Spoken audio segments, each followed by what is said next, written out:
So we are starting on chapter 11 today, and that is specifically chi-square. Okay, so today is just going to be notes. I did send out the notes for chapter 11. It's already in Canvas, and you should have hopefully started your reading already. So this is just notes today. Tomorrow we're actually going to start practicing doing several things for the chi-square tests.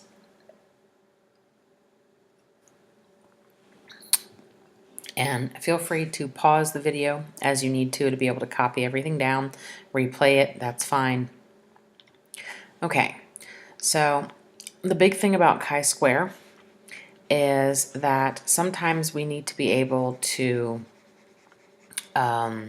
take a population and split it up through a distribution and basically be able to compare it.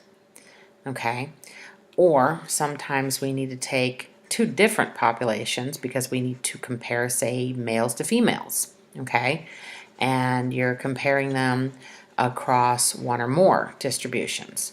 Some of the ones that we'll be doing later will be comparing, let's say, males and females across the distribution of Republican, Democrat, Independent, I guess Green Party. There's like several other ones that we could put in there, but we're trying to compare them, okay? Because up till now, the only thing that we've been able to compare is either two means or two proportions, and sometimes we need to be able to talk about a distribution that's got like 4 and 5 pieces to it, and we're trying to talk about the way a population's been split up, okay, across the distribution, and we want to compare them, the groups.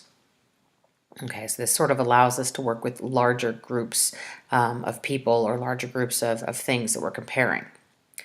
Okay, big thing is that there are 3 different chi-square tests. Okay, please note they are all tests. There are no confidence intervals. Okay, these are all inference tests. These are all hoo-ha.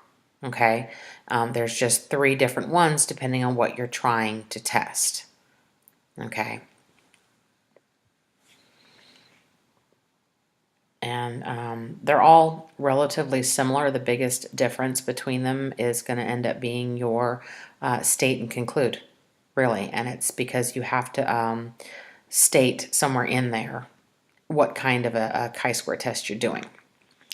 Okay, the one that we're going to be working on today, tomorrow, and when we get back from spring break, so you definitely need to be reading now in chapter 11 and over spring break, is called a goodness of fit test. Okay, and it sounds pretty much exactly like what it is. Okay, it tests how well, or how good, the group. Basically, you take a population and you split it into groups.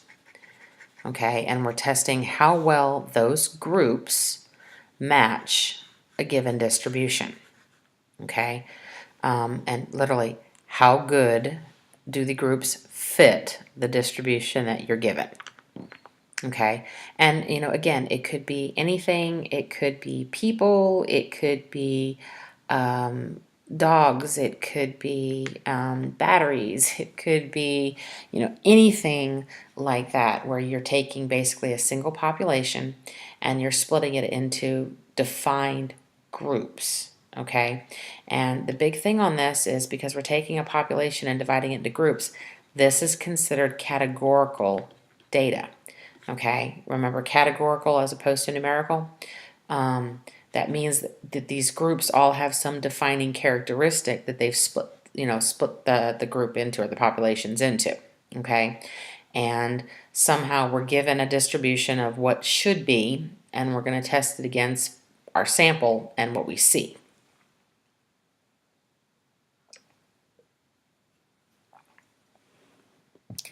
Okay, and that leads right into actually how we do a chi-square. Now, if you took biology, you should have talked about that. I know specifically if you took AP biology, that was part of it. I don't know if they did it in regular biology.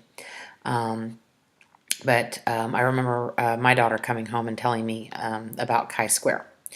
Okay, so 2 big things to actually determine chi-square. It's really just 2 numbers. your observed counts, or two types of numbers, and your expected counts, okay? And again, it's very, the names for them are very descriptive, okay? It's literally what it is.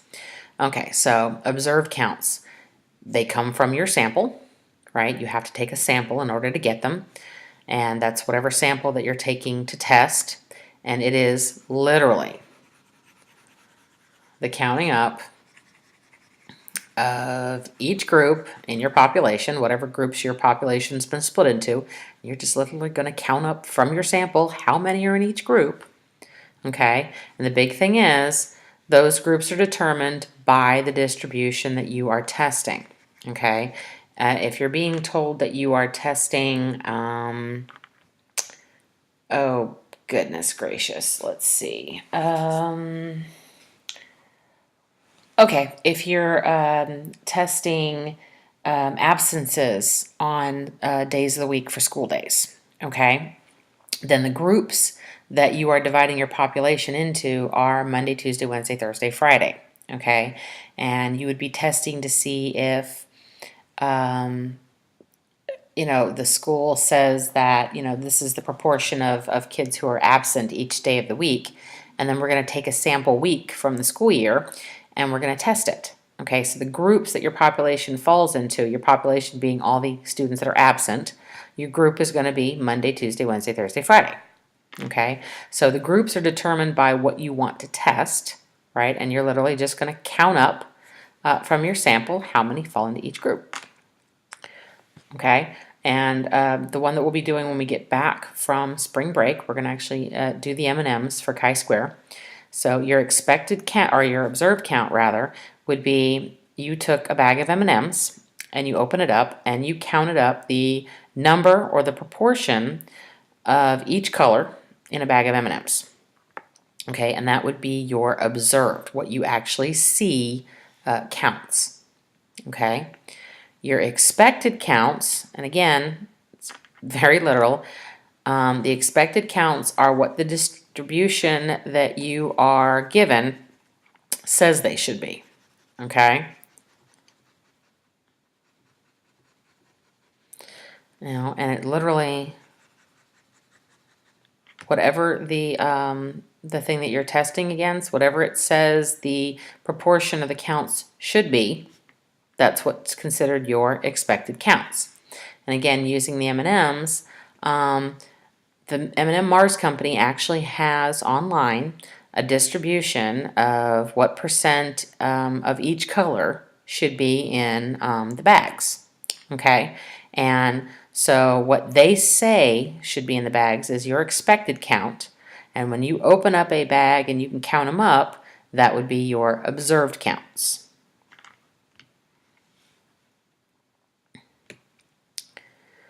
Okay, so we use the expected and the observed counts to calculate the chi-square statistic. And again, if you were in AP Bio, or if they did it in regular bio, you've already seen this formula, okay? And you already did it by hand. We're going to do some by hand, but you know, not nearly as much as what you did in biology, because you know, we're really going to make the calculator do most of it.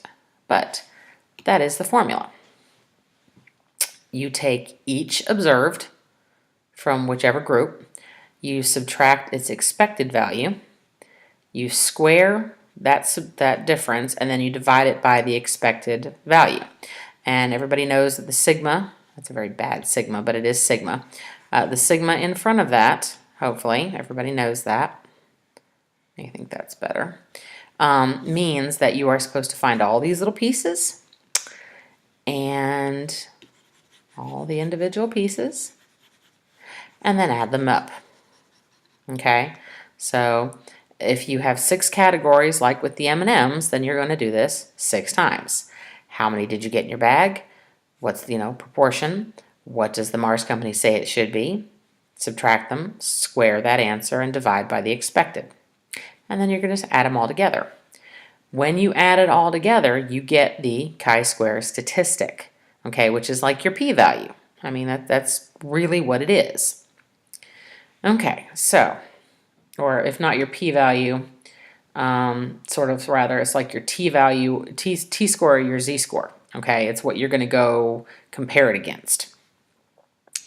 Okay, so each of these pieces, each one of these individual things right here are considered a component. Very important word, you're going to need to know that for later. A component of the chi-square statistic. The reason that is so important is because when we do our tests, if something, we end up rejecting the null, okay? So very important when we reject the null. We have to go back and we have to look at the individual components and find out which one or ones caused us to reject the null. So we end up looking for the largest component. Which one has the largest deviation basically between its observed and its expected is what that basically is going to end up being. And so it's very, very important. We're going to need component later when we start actually running the tests. Okay, so we're almost done. Just a little bit more as far as notes go, and we'll be finished for today. Okay, so a couple things that you need to keep in mind when we're running these tests. Okay, chi-square distribution, it's like Z and T, right? But it's very specifically like a T distribution because it is dependent on degrees of freedom. Okay, we have to know how many basically degrees of freedom when we go and look up our chi-square score, right, to find our p-value. And if you look either in your on your formula sheet or in the back of your textbook, you'll see it. It's right after the t distribution. Okay, and it looks, the way the setup is, it looks a lot like your t distribution, where basically you've got degrees of freedom going down the left-hand side, and then you've got basically the scores that you're looking for within the table, right? Like we did on the t distribution, you were trying to figure out what was closest to your t value. And then up at the very top, because you go up from there, you get your p-values that you're going to end up comparing to alpha like we've done before. Okay, so it's set up very, very much like a t distribution. The big thing that you need to realize is that if you look at the distribution itself, it is extremely right skewed. Okay, you may not think that that's really right skewed or it's got a lot of skew to it, but compared to like the T and the Z distributions, which are perfectly symmetric, that is a really skewed distribution. Okay, so and it actually talks about that in the chapter as far as why it's skewed and how we're able to use it even though it is. Okay, so how do we figure out degrees of freedom? When we were doing the t distribution, it was 1 less than our sample size. Well, we don't use sample size anymore because the population that you might be looking at might be huge, and you've split it into specific groups. Okay? Oh, and by the way, GOF is how you're going to see it in your calculator. It stands for goodness of fit. Okay, so your degrees of freedom are 1 less than the number of groups that your population has been split up into. Okay? So, as an example, the M&Ms, okay? If you go to the M&M Mars Company and you look up their distribution, there are 6 categories, okay, or groups that they basically split their M&Ms as far as looking at the distribution into, okay, and it's based on colors. Those colors being yellow, brown, blue, red, orange, and green. So there are 6 categories that we're going to split our M&Ms up into. So that means there are 5 degrees of freedom. And that is it for today. I need you to continue reading Chapter 11. You will have homework over spring break because tomorrow we're going to talk about like the null and the alternative hypothesis and the conditions. Okay? So take it easy. I will talk to you later.